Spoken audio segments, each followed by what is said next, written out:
Kung nasa situation ka na ikaw yung kabit at nahihirapan ka ng kumawala sa relasyon dahil napamahal ka na sa tao, maipapakita ako sa yung video para alam mo ang lugar mo. Sa video na to, hindi ko kayo ini-encourage na maging kabit or gumawa ng mali, pero eye-opener to kung saan ka dapat lulugar kung ikaw ay isang kabit. Paano nga ba maging mabuting kabit? Tapusin mo ang video.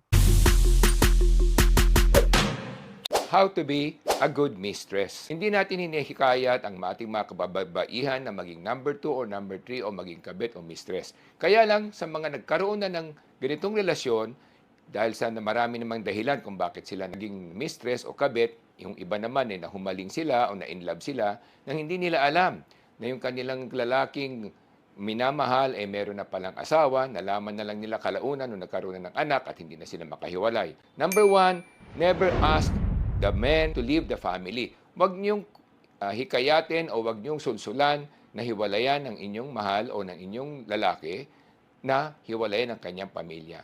Number 2, be considerate with time. Dahil alam niyo naman na meron ng asawa o meron ng pamilya ang inyong minamahal o inyong kabit, tandaan ninyo na maging considerate kayo sa oras ng inyong minamahal. At siyempre, meron din mga responsibilidad yan. Pangatlo, do not flaunt the relationship. Huwag niyong ipagmalaki at huwag niyo nang ibibida kasi nga hindi ito napakagandang pangitain o usapin sa lipunan. Pang-apat, be practical with money. Ibig sabihin, kahit na kayo ay binibigyan ng magandang suporta, kinakailangan isipin nyo na maaring maputol yan anytime. Kaya kinakailangan ipunin nyo, isave nyo at invest nyo yung pera sa tama. Panglima, do not quarrel with the wife kasi hindi tama yon. Kinakailangan respetuhin nyo rin yung kanilang katayuan.